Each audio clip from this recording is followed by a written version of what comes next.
Hey everyone, Kaiser Ryu here.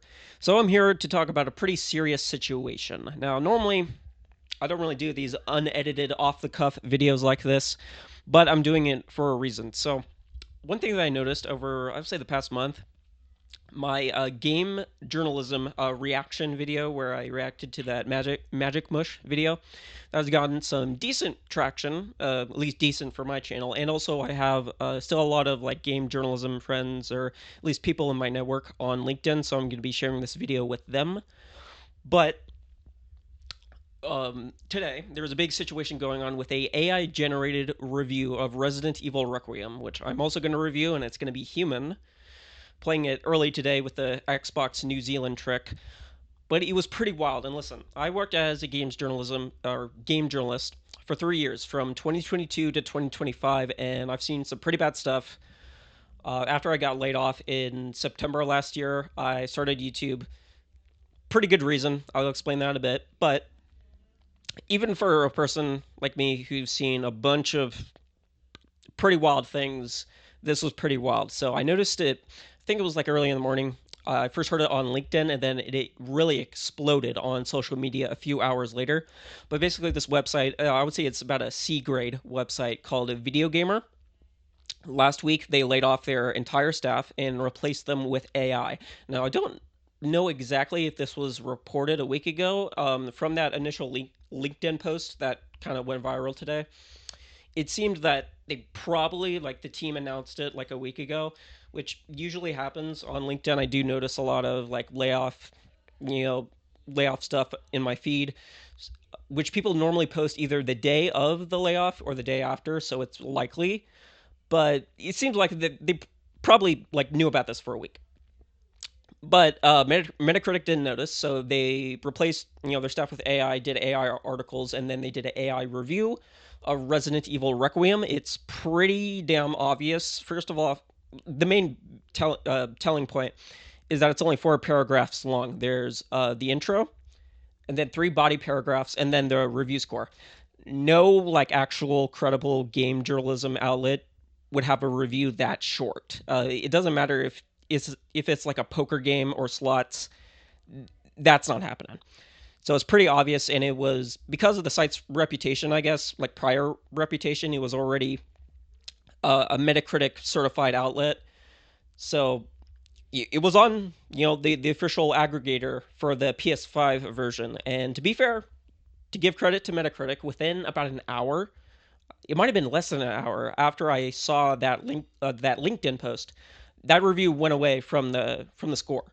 So good on Metacritic. Although to be fair, they do take a little bit of blame because they probably should have had eyes. Because I'm pretty positive that the laid off team announced that like a week ago, so they probably should have kept an eye on that website and changed course. But fair enough, they just didn't know about it. And this is going big on social media. This is like, even I was blown away that a fully AI generated review ended up on Metacritic. Now, to be fair, it's very situational. I mean, it only happened because the website had a certain reputation beforehand, which is why it was even on Metacritic to begin with. But this is pretty wild, and this is bringing up some conversations. And as a person who's been in games journalism for years, seen it take a nosedive, I have some comments. So first off, the main thing is AI going to replace all games journalism writers? And the answer is no, because all the outlets are going to get shut down. Here's the thing that kind of baffles me that nobody brings up. I'm pretty positive that for websites like Video Gamer, they're still not making a profit. A profit. They're still not making like any money, or maybe if they are, they're just getting enough to get by. Even with these like AI generated articles, they're not paying anybody for a couple reasons. You know what? First off, let's bring up 2 points. First of all, a lot of C grade video game outlets already pay their writers next to nothing, because a lot of these, let's be honest, a lot of these C grade websites that nobody's really heard of, they're really just exist for you to get experience and then apply for a higher job that actually pays you something. That's what I did. One of my outlets was Keen Gamer. No disrespect to anyone at Keen Gamer, it's a pretty good site, but to be frank, that's kind of what they're for. So the first thing, a lot of those C grade websites already pay their employees very little. Or second thing, shockingly enough, I'm assuming people not in the field knows this, but a lot of those websites, they don't pay their writers. Period. It's unpaid. It's experience. Like no joke. Like go to either on LinkedIn or on their website, uh, video game journalism jobs. That outlet. A lot of those jobs are unpaid. No joke. That is a lot of them. And even for those websites, they're probably just surviving, or losing money. This strategy, okay, of replacing your writers with AI, it is a band-aid solution. It is a cost-cutting measure, but it's not fixing the real problem that at this point is unfixable, and that is nobody is going to these websites anymore. Nobody. Uh, they are not. I'll give you some perspectives. I'll give you my exact experience when I knew that games journalism as an industry was essentially over. Um, so it was the summer of 2025. There was a series of like multiple meetings at Screen Rant, um, and to give you perspective, the daily sessions target. I'm not going to give exact numbers, but the daily sessions target. I don't recall if this was just for the gaming sector of Screen Rant or the entire website. I'm pretty sure it was for the entire website. The daily sessions target, what we were hitting was less than half. It wasn't like less than 20,000. It was like more than 50,000 difference. And keep in mind, Screen Rant is in like an A grade site. I mean, it's on the lower end of A grade, but it's a big website. It has like millions of YouTube subs, like millions upon millions of like visitors. It is the biggest website that Valnet owns.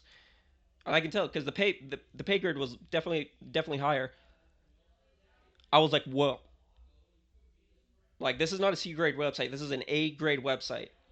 And not only that, in another meeting, they basically said Google search traffic from Google search, that's only around 20%. 60% of their traffic, probably the reason probably the reason the website is even still working. 60% comes from Google Discover, which I've never heard of. None of my family has ever heard of it. Probably most of you that are not probably game journalists have ever heard of it. That's bad. And you know what? Even the person, I don't remember the name, but the person in the meeting said, yeah, it's probably not a good thing to kind of have most of our traffic come from this one obscure thing. We should probably diversify it a bit. But that's bad. Again, I haven't been in the field for, a number of months at this point. And unless they like switch tactics, the moment like Google Discover, there's like a change in that app, there's like, or it goes away, these websites are toast. And not only that, here's another thing. A couple of weeks before I get laid off, for the first time, the freelancers switched from a quota of articles, how many articles you're in, to now to a view count. Your quota was now you needed to hit a performance, which for the freelancers that never happened, and still it's kind of bizarre.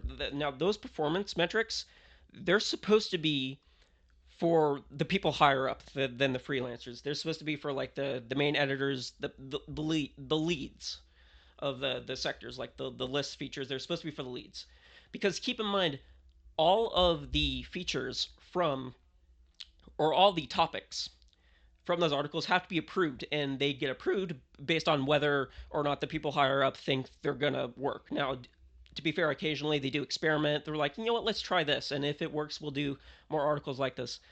But they already like approve articles that they're pretty confident is gonna succeed, and to the point where that plan is just gone, and is like, no, you got to perform now. You need to hit metrics in a field that these articles are already chosen because the people higher up think they're gonna perform well.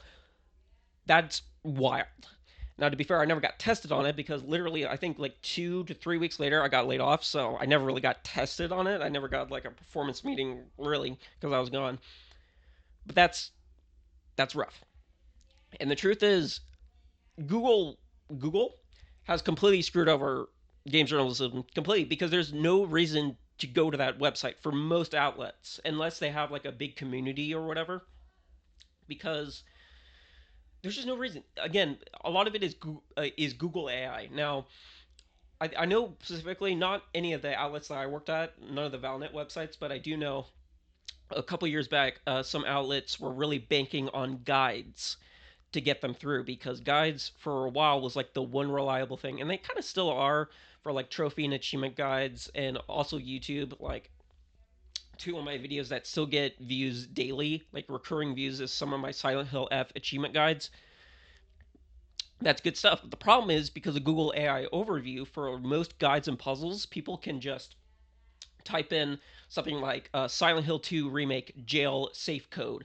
They can put that in, and then within seconds, their AI overview, the password is like 1234 whatever, and there we go. And to be fair, that's great. Honestly, I know a lot of people talk shit about AI. That is like the one thing that's great because often it is faster than just looking up. And it's great for like problem solving things like issues, tech issues. Hey, my audio isn't working right. There's this. It's great for that. Like, there's no reason why an audience, especially because it's so good. Like, I did that entire thing for Silent Hill 2 remake when it came out on Xbox, and there was no false codes. Okay, they all worked. There's no reason why they wouldn't just trust the AI overview instead of bothering to click on another website. And that's the main problem. The reason why most of these websites are just declining, nosediving, because not only they're not pushing, obviously, because of the AI overview, but there's just no reason a lot of the time to even go to these websites unless it's like for a breaking news guide, like Power Packs. I will admit, I really love Power Packs because they're often the very first ones with a full trophy guide list. That will definitely get in traffic, but also exclusive breaking news stories like when IGN broke the news of the Xbox things. Excuse me. Yep, my throat's getting tired. Those, but yeah, those type of articles will get traffic. The rest, just like nobody's gonna bother to go to Google and click on those things. It's just not gonna happen. And we'll get into that a little bit more on my outlook at games journalism. But I want to get back to the AI thing. I guarantee you that a website like Video Gamer is not making a profit, and I'll tell you why. Because first of all, there's a couple consequences. So first off, you're already getting screwed by the Google AI and just the normal decrease in traffic. But then there's also a third problem. Now, I don't know if this is true, but I believe both when I did training at The Gamer and Screen Rant, they specifically told me the reason why they outlaw AI completely, well, besides the moral thing, but they do say that when Google detects an AI, like an AI problem, an AI issue, whatever, they depush it in the algorithm. So like you just won't see it as much, which is obviously a problem. You want your articles to be looked at, people to view them. So already, and I noticed that too. I think now again that's what Screen Rant told me, but I incline to believe because once that LinkedIn post of this AI generated review came out, I was able to search for it, and then a few hours later, I could not find it on Google search. I had to do a very specific search. So I do incline to believe the people at Valnet that once Google flags a certain article as being AI written or whatever, it does pushes it down in the algorithm. So inherently, those AI generated articles will perform worse. So they're getting screwed there. And then the fourth thing is that as a lot of these websites get revenue from ad packages, affiliate links, and sponsorships. I guarantee that all of the gaming ad packages, sponsorships, and affiliate links for Video Gamer after the scandal today, they're gone. Now, to be fair, maybe they're still, because a lot of it is casino based, so maybe they're still getting money through huge, insane payouts from like casino sponsorships and ad packages, but yeah, it's a band aid solution. I guarantee these websites, unless they're getting huge casino payouts, they're not profitable at all. They're so not because nobody is going to those websites. It's just not. It's not going to happen. And it's grim, but yeah, it's grim. There's nothing more. There is a little bit more I can say. It's bad. When you see a headline like that, an AI written review is getting on Metacritic, but there's more to the story. It's just a general it's just in the tubes. Like games journalism is in the tubes. I honestly think, well, first off, Metacritic, you need to put YouTubers on your review aggregator, like Rotten Tomatoes. Rotten Tomatoes puts YouTubers on it. I do know that many YouTubers don't even give out review scores, but you do need to do that because honestly, in the future, realistically, if Google stays on this path, which they probably are, because they have, again, the whole reason this is a problem because they have a monopoly. That's they need that search engine to click on their website. In the future, there might be just like 10, 15 to 20 outlets. The rest of them aren't going to be AI generated. They're just going to be shut down because they don't make any money. They do not.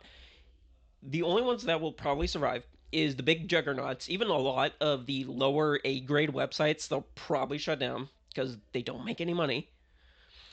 Those will probably the juggernauts like IGN. They will probably survive, and there will be a few independent outlets that will survive because they have a loyal community that will pay for their survival either through a Patreon or a paid subscription, and they need that. They do.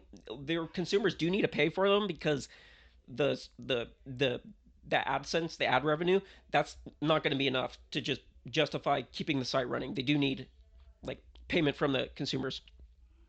Those will survive. Examples that like Digital Foundry, Giant Bomb in their prime, not Giant Bomb right now because I think I'm pretty sure all the Giant Bomb people got laid off, but in their prime, like 20 years ago or 10 years ago, whatever, when they were super popular. That's a good example. Like sites like that will live on. Probably won't be a lot, but it will be some. But it's just going to be a bloodbath in a few years. It really will be. I'm telling you, if you're a games journalism, I still work. If you're still employed as a game journalist, and again, I'm saying this because I'm assuming most of the people who's going to be watching this are games journalists because I do have like a following on LinkedIn, a few people like that. If you're still working, still work at that job, still get that money. But the moment you get laid off, which it's inevitable at this point, unless you're like, again, you're working at one of the juggernauts, the moment you get laid off, you probably, it's in your best interest to just start a YouTube channel, go independent, and do that. Now, to be fair, there are a few options. Like, if like the entire staff gets laid off, if there's like 10 to 15, you could start up your own website, but you need a loyal community that will pay for your survival. Like you need something like Easy Allies. Like when Easy Allies, when they formed like right after game trailer shut down, like immediately they had like a huge payout of people on Patreon. You need that. You basically need that right off rip. So it's not the best option, honestly. And I want to say this because I noticed on Resident Evil Requiem's Metacritic, I looked at a lot of those websites and I'm like, a lot of those websites will not survive. But I noticed, the websites that probably will survive are websites like Xbox achievements, like PlayStation trophies, because the people use those sites already. People use that site for like trophy guides and achievement guides. Those will live on. Well, unless Xbox dies, then yeah, stuff like True Achievements or whatever. And a lot of those websites, I mean, they don't have like do articles. So honestly, if you're like you're part of a 10, 15, 20 person group that just got laid off, I would recommend going to PSN profiles, speedrun.com, Nexus Mods, Power Packs. I don't think Power Packs, maybe not. Maybe Power Packs an option. Go to that and say, hey, we got a 15 to 20 person group. Maybe we should try an article area or whatever. And I say that because people already use those websites and they use them a lot. Okay, there's people go to PSN profiles. How many people are going to Kotaku? Yeah, there's not like people are there at those websites. I would recommend that. Like I'm actually surprised PSN Profiles doesn't have its own review division or whatever. Yeah, that's what I would recommend. It's a grim future. It really blew up on social media. Blew up more than I did, to be honest. I was kind of again, I found out about it before most people did. It was like on top of my feed on LinkedIn, and I was like, "Whoa, what's going on here?" And then it blew up on social media. But yeah, it's grim. The future of games journalism, it's not going to be AI bots because it is a band-aid solution on websites that still do not make any money. They're going to shut down either way. Regardless, there's still like in the future, there's probably just going to be like 10 to 20 outlets. It's still bad. There is going to again because these websites do not make money. A lot of these websites, like the Valnet websites, they don't have dedicated communities where they could justify like a paid subscription because again, you need to find some other way to make money if you're not getting clicked on, and the ad sense is down.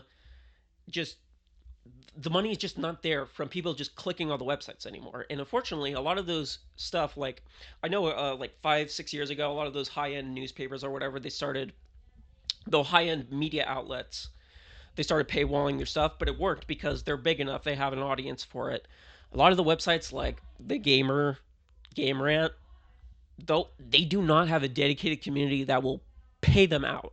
Like pay them out. I mean, I know they have a pro membership, whatever, but they don't, and they got to find some way to make money, and it's a hard choice. I don't know how to do it. I again because I don't know. I think they're just gonna go shut down because I don't know how you can just make money because again the money's not there like it was like 20 years ago. Because remember, the reason why Giant Bomb existed was because the ad packages, the game spot ad packages for Kane and Lynch was so lucrative that when Gerstmann dropped that 6 out of 10 review, it was like that's it.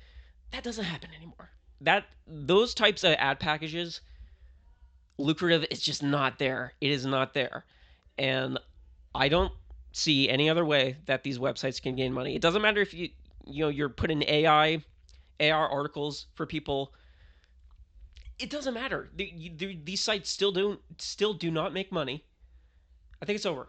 I think it's over unless they can find a new monetization route. Or again, hopefully your website has a dedicated community like Digital Foundry or Giant Bomb at their peak. You need that. These sites are just not going to survive. They're not going to survive. Plain and simple. Yeah, that's my thoughts about it. I need to play. Well, first I need to get dinner and need to get up and start playing Resident Evil Requiem again. Review coming soon, and it's human, not AI. My opinion. Already put a couple hours into it because I did the New Zealand trick on Xbox. Watch out for that. Also, make sure to like and subscribe. Since I assume most of the watchers of this video will be industry people. Please comment down below if I got anything right or got anything wrong. Please add to the conversation because I noticed that even like I have I'm subscribed to many like industry people like Destin, who was previously IGN or whatever. They have not yet commented about this. But it did blow up on social media, so please add to the conversation what I added here. Thanks a lot. See you later.